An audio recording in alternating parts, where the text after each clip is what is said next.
Virgin Mary?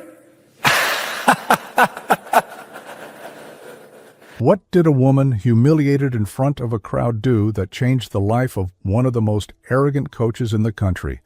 A miracle of the Virgin Mary that began on stage and ended in a way no one expected. This is the story of Derek Harlow. But before we continue, leave a comment telling me where you're watching from and what time it is there right now. I'd love to see how far the miracles of the Virgin Mary are reaching. You know that kind of person who walks into a place and immediately changes the energy?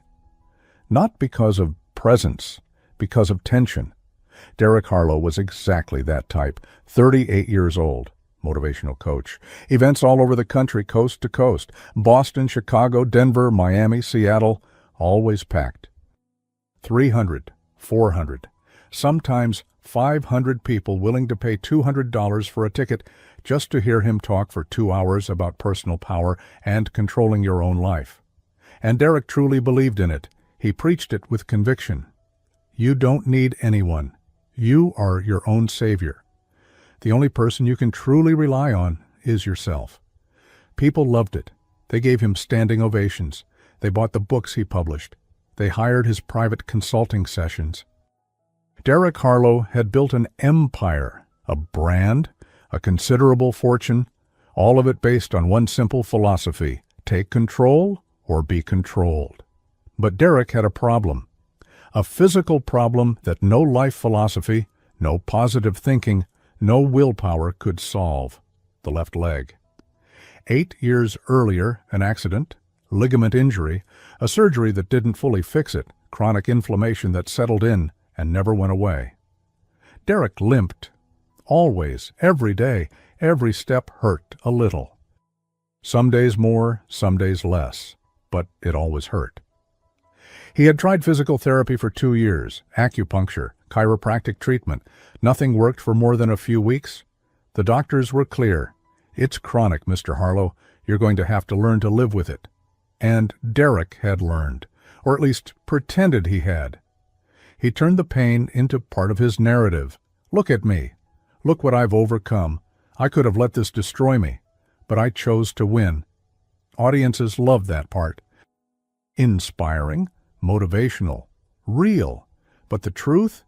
The truth was that Derek woke up every morning in pain, went to bed every night in pain. It was always there, always throbbing, always reminding him that not everything in life can be controlled. Saturday night, October 2024. One of the most sought-after auditoriums in the city. Derek arrived 2 hours early, as always. At 7 o'clock, the doors opened. People began to enter, couples, executives, young entrepreneurs, mothers looking for motivation. The auditorium filled row by row. At 7:30, Derek stepped onto the stage. He looked out at the audience, now watching him in expectant silence, and began, "Good evening, Chicago." Applause. "How many of you here tonight feel in complete control of your lives?" A few hands went up, not many. "And how many of you feel at the mercy of circumstances, of your bosses, your spouses, the bills at the end of the month, the things that just happen and you can't avoid?" Almost every hand now. That's exactly why you're here, because you know deep down that there is a better version of you waiting to emerge. The audience was hypnotized. Derek knew exactly how to lead it. 40 minutes of intense content, then a 10-minute break, another 40 minutes. He had done it hundreds of times. It was almost automatic. He was halfway through the first part when he decided to do the usual dynamic, calling someone from the audience to interact. His eyes scanned the rows, looking for the right person, someone who seemed receptive but not too extroverted, someone real. He found her. 3rd row, left side, a woman around 40, attentive but shy expression. Perfect. "You," Derek pointed directly at her. "Yes, you in the blue blouse? Can you come up here?" The woman looked visibly surprised. The people around her encouraged her. She hesitated, but finally stood up and walked toward the side steps of the stage. Derek extended his hand, helping her up the last steps. always a gentleman, always in control. "What's your name?" he asked, turning the microphone toward her. "Laura," she said, her voice low, almost a whisper. "Laura. Perfect. Laura, tell me something. In the last 6 months, what has been the biggest victory of your life? Something you really fought to achieve?" Laura thought for a moment. You could see her processing, deciding what to share with 400 people watching. "I got a new job," she finally said. "I had been unemployed for almost a year. It was really hard. I sent resumes to more than 100 companies. I did dozens of interviews. Nothing worked. I was starting to lose hope when finally, 3 weeks ago, I got an offer." "Oh, that's wonderful, Laura. Congratulations." Derek flashed that rehearsed smile. "And tell me, what did you do differently that finally worked? What was the secret?" Laura looked down, at her own feet, then back at Derek. "I prayed," she said simply. "I prayed a lot, every day. I asked for help from the Virgin Mary, and she helped me. You know when you feel the air change in a room, when you instinctively know something is about to happen? It was exactly that moment." Derek stopped, smiling. He looked at Laura as if she had just said the most absurd thing in the world. And then, unable to hold back, he let out a laugh, loud, sharp, echoing through the speakers to every corner of the auditorium. Wait, he said, his voice still loaded with condescending amusement. "You're telling me that a statue, a figure made of plaster or marble or whatever, got you a job? Is that it?" Some people in the audience laughed nervously. Others fell uncomfortably silent. You could feel the tension rising. Laura turned red. "She's not a statue, Mr. Harlow. She's the Virgin Laura," Derek cut her off, now turning fully to the audience, using her as an example. "Laura is perfectly demonstrating what I was talking about earlier, this magical thinking that keeps people from recognizing their own power. It was you, Laura. You were the one who sent those 100 resumes. You were the one who woke up every day, even without hope, and kept trying. You were the one who impressed the recruiter in the interview. It was your competence, your persistence, your value. It had absolutely nothing to do with praying." The silence was heavy now, suffocating. Some people stared at the floor. Others watched with a sort of morbid fascination, like someone who can't look away from an accident. "Do you want to know what the problem with modern society is?" Derek continued, now truly diving into the topic. "People outsource their power. They outsource it to gods, saints, angels, cosmic energies, a conspiring universe. Anything to avoid facing the terrifying responsibility that you, and only you, are the architects of your own lives." The audience began to applaud. Not everyone, but many. Enough for Derek to feel validated. But Laura was still there, standing beside him, quiet. And then she did something completely unexpected. Without saying anything, Laura raised her hands, reached behind her neck, unhooked the clasp of a chain she was wearing, a silver chain, thin, simple, with a small medal of the Virgin Mary hanging from it. She held the chain in her open palm, extended it toward Derek. "Take this," she said, her voice calm, steady, without anger. "Maybe one day you'll need it." The entire auditorium was watching now, absolutely every pair of eyes fixed on the two of them at the center of the stage. Derek looked at the chain, at the medal, at the 400 people watching his reaction. He couldn't refuse, not there, not in front of everyone. It would be even worse. He took the chain from her hand, quickly, without really looking, stuffed it into the pocket of his suit jacket. "Thank you, Laura," he said, forcing his tone back to professional. "You may return to your seat." Laura stepped off the stage without saying anything else, without looking back. Derek resumed the lecture. 20 minutes on autopilot, the usual applause, the usual books sold. But something was different, something he couldn't ignore. At home, Derek tossed the chain into a dresser drawer. Didn't really look at it, just threw it in there with old receipts, pens without ink, unimportant things. "Ridiculous," he muttered before turning off the light. But at 3 in the morning he woke up, his leg throbbing, that deep, penetrating pain that felt like it came from inside the bone. The week went on normally. Monday, Tuesday, Wednesday, more events, more audiences, more talks about control and personal power. Derek was good at what he did, very good, and he knew it. Thursday, 5 days after the event, Derek was in Denver. Another auditorium, other people, same speech. He arrived early, as always, went straight to the dressing room. Small space, mirror with lights around it, leather couch. He sat down, pulled out his phone. That's when he felt it, the scent of roses. Derek lifted his head. He looked around. There were no flowers there, none.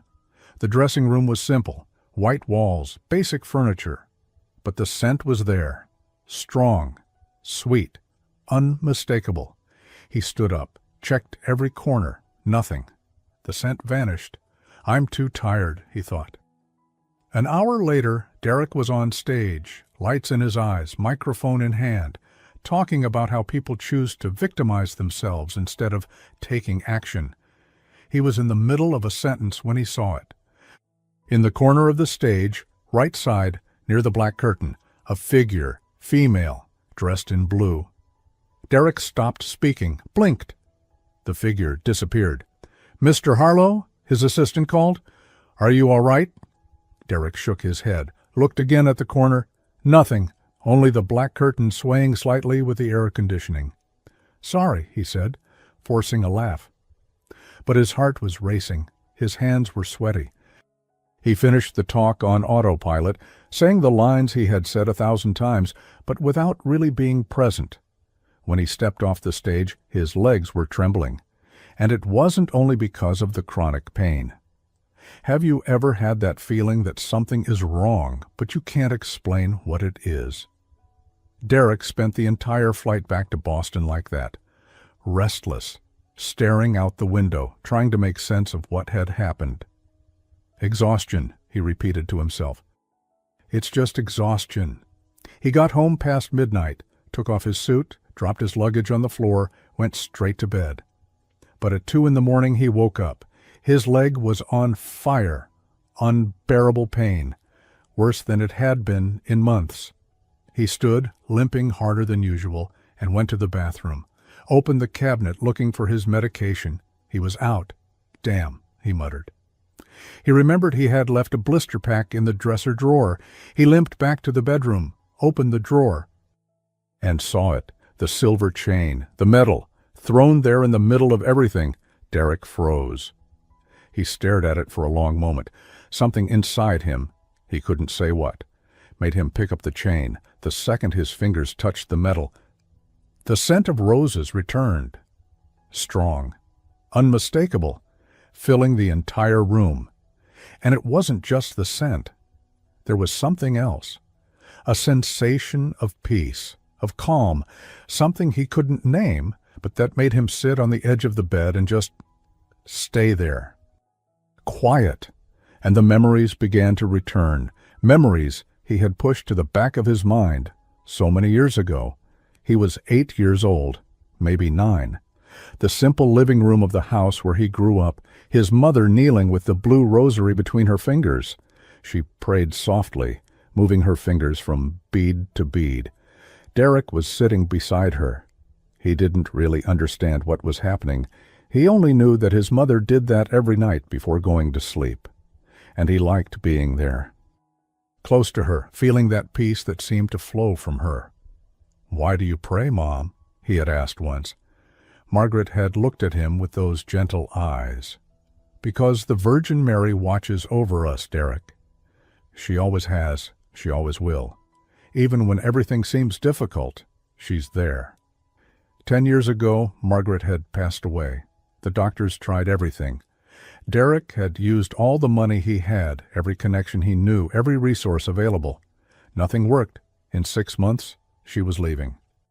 And Derek, sitting beside the hospital bed, held her hand and felt something break inside him, something that never came back together properly. "Where is your Virgin Mary now, Mom?" he had asked, his voice full of bitterness. "Why isn't she taking care of you?" Margaret, even weak, had smiled. that soft smile that belonged only to her.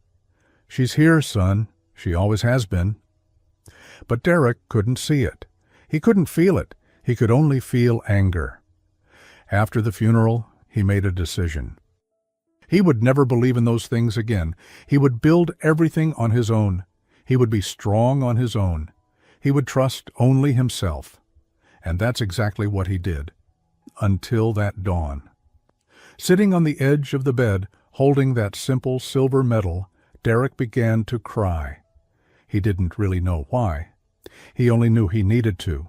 He cried for his mother, for the anger he had carried, for the pain in his leg that never went away, for the loneliness he never admitted feeling. And when he finally stopped, he put the chain back in the drawer, closed it, lay down. Monday. Derek woke up, and the first thing he noticed was the absence of something. It took him a few seconds to identify what it was.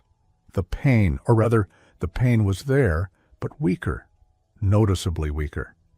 He got out of bed, walked to the bathroom. Normally, the first steps of the morning were the worst, but this time it still hurt. But it was different. On Tuesday, he noticed he managed to go down to the garage without needing to hold the handrail. On Wednesday, he walked 3 blocks to the coffee shop before remembering he had forgotten his morning medication.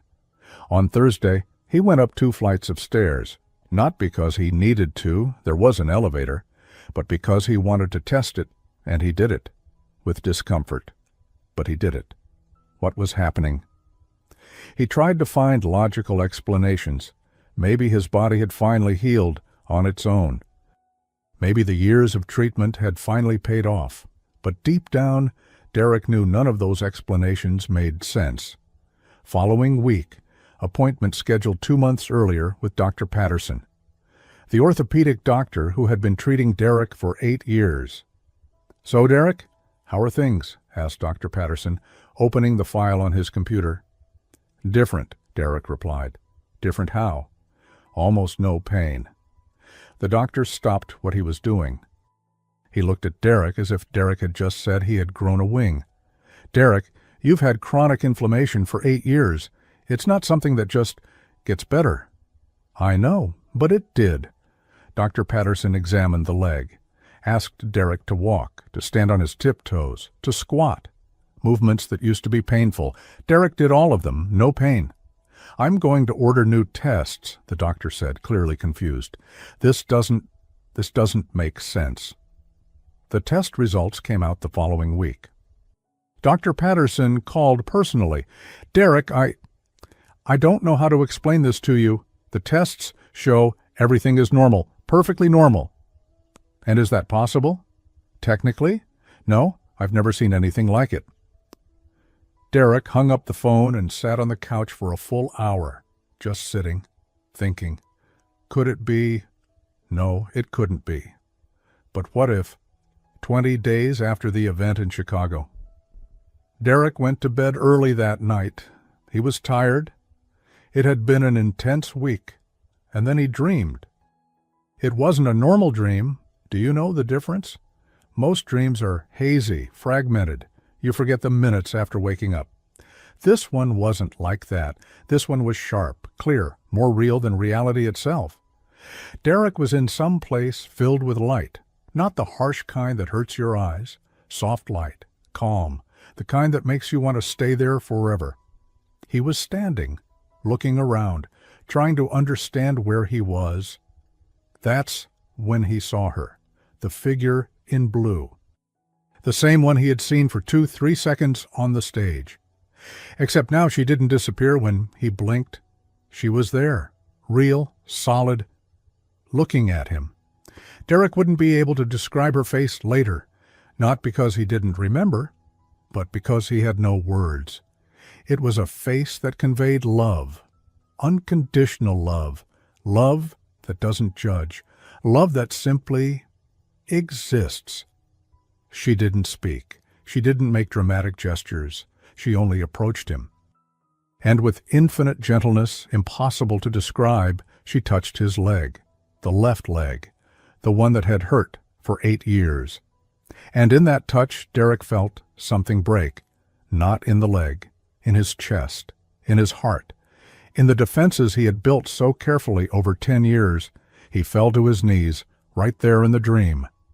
The words came out before he even thought them. "Forgive me," he whispered. "Forgive me, forgive me." And he cried, the way he hadn't cried since his mother's funeral. Deep sobs rising from somewhere in the center of his being. The Virgin Mary didn't say anything. She simply remained there, present, near, real. And then Derek woke up, 4:15 in the morning.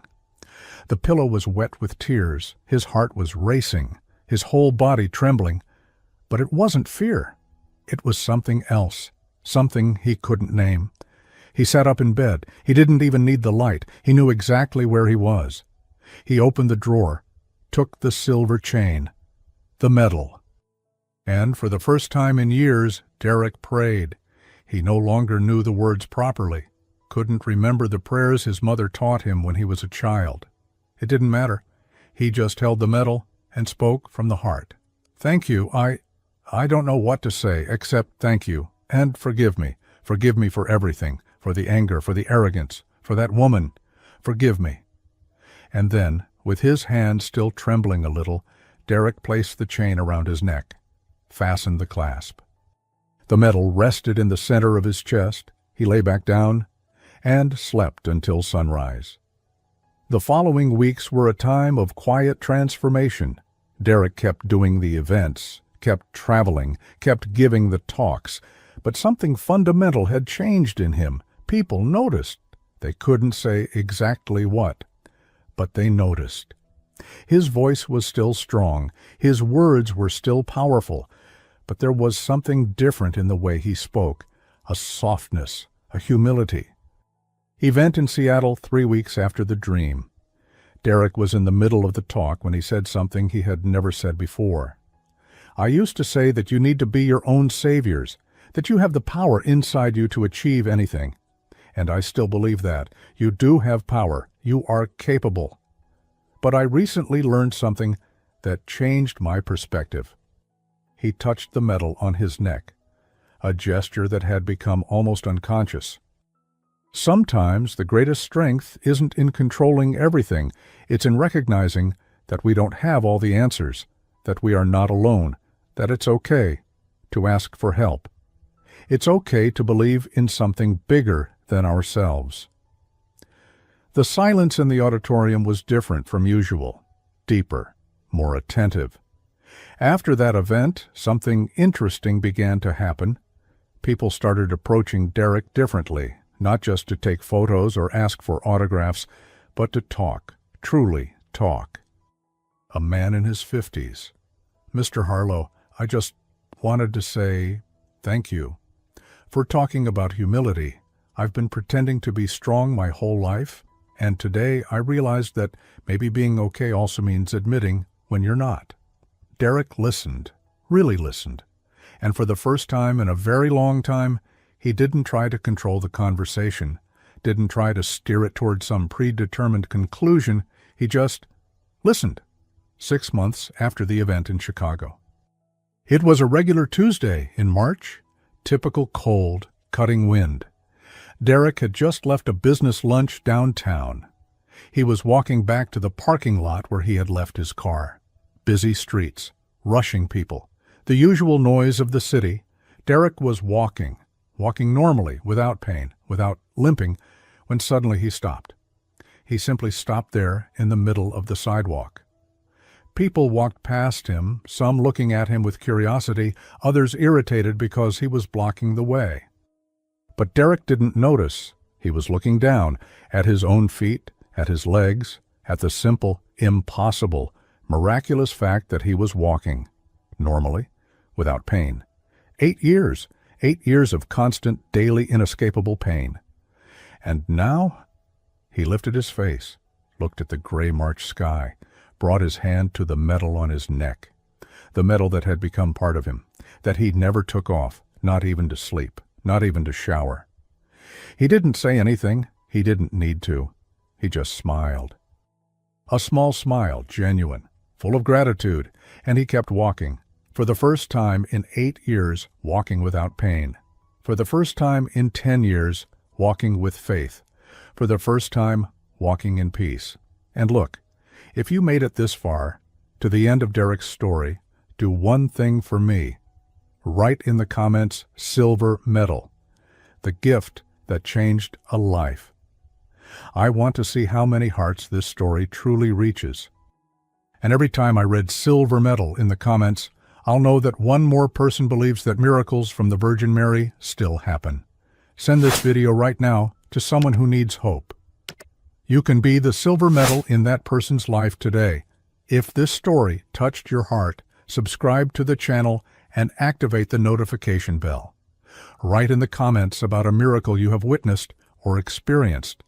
May the Virgin Mary continue blessing and protecting you and your family. Amen.